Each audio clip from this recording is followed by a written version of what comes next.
what happens when your freedom is stolen and those who return it are no longer alive to thank. May 10th, 1940.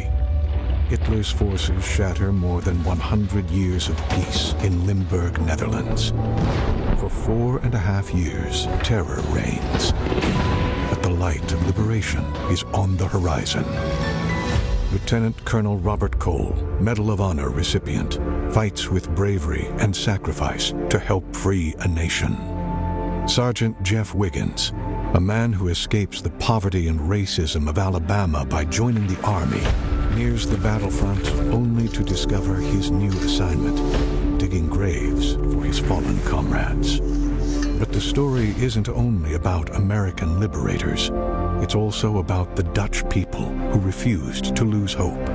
It's about a courageous teenage girl named Frida von Schaik who finds love amid the chaos of war.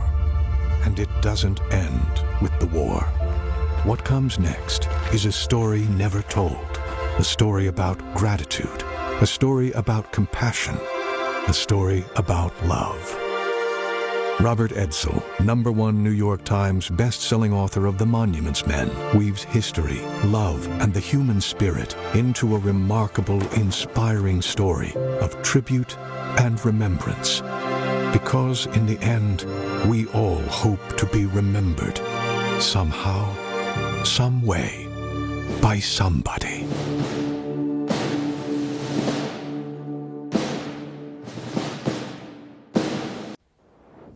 What happens when you lose your freedom and the people who eventually get it back for you are no longer alive to thank?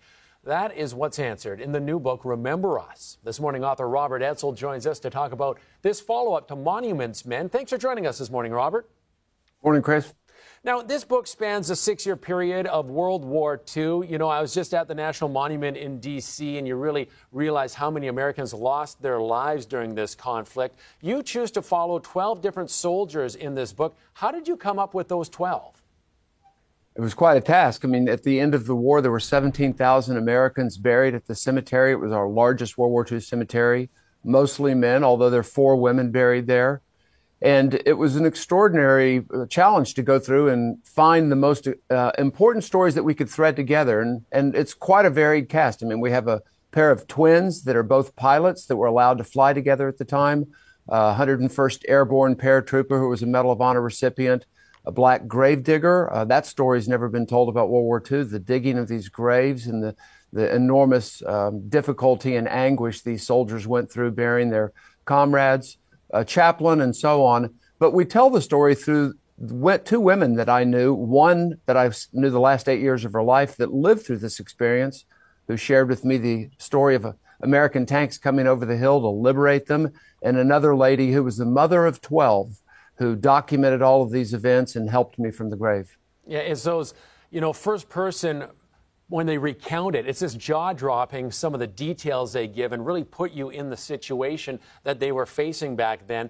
I'm kind of interested a little more in how you put this book together, how you pieced it together. Obviously, you got to talk to some people who were there. Did you go through old letters, go through official war government documents? Give us a little insight into that.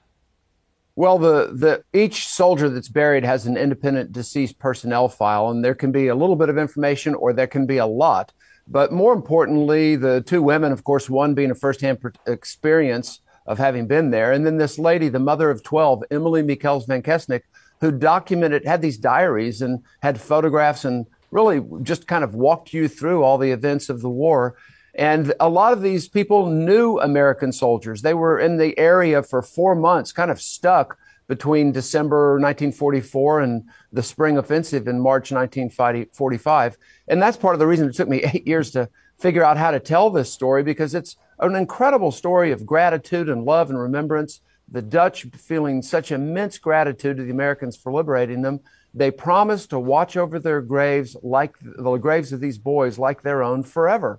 And here for 80 years now, every single grave at the Netherlands American Cemetery has a Dutch person that is the adopter of the grave. And it's a connection for every American, because at this cemetery, there is someone from every single state in the United States, practically every community. Of course, there are boys there from Detroit, And it's just a remarkable effort, unprecedented, to honor these Americans. Yeah, and there is a bit of a Michigan connection there. Robert Lawrence Silverston. Can you tell us a little bit about his story? Well, he was 24 years old when he was killed, and one of 483 boys that are at this cemetery from the state of Michigan.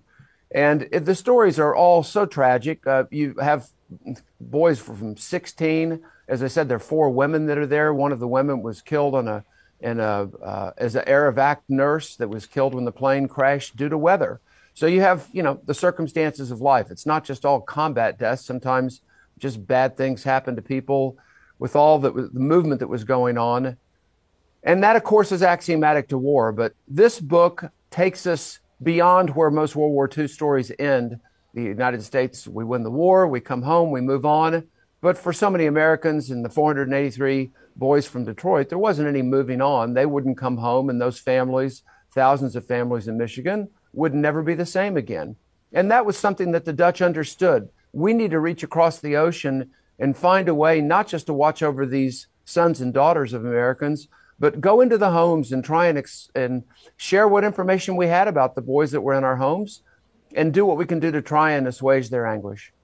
Yeah, I was really impressed with how, how much gratitude the Dutch people still feel towards American for the liberation. I mean, it's 80 years since this happened. I mean, they must really pass this down as part of their tradition, history from generation to generation. It's impressive how they do that, is it not? I think it is. In fact, there's no other American cemetery, military cemetery, that has a grave adoption program like this that's been organic, that's 100% for 80 years in a row. We couldn't even find comparable cemeteries anywhere in the world where local people had venerated Americans like this, which is pretty extraordinary. There's 1,000 people in the Netherlands on the waiting list to become adopters. The turnover is only about 20 a year because the grandparents that knew these American boys passed it on to their children, passed it on to their children. And you're right. The people there in the Netherlands take their kids, their grandkids, schools, entire schools are out there at the cemetery.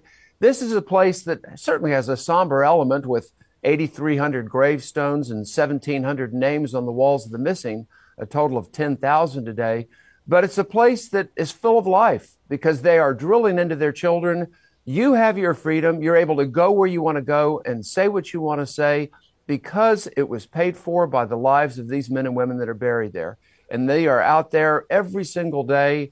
You just never go to the cemetery and not have a lot of younger people out there learning that freedom is not free. Yeah, we should remember that every day. Another great book, Robert. Thanks so much for joining us this morning. Remember Us is a book. Appreciate you joining us this morning here in Detroit. Thank you, Chris.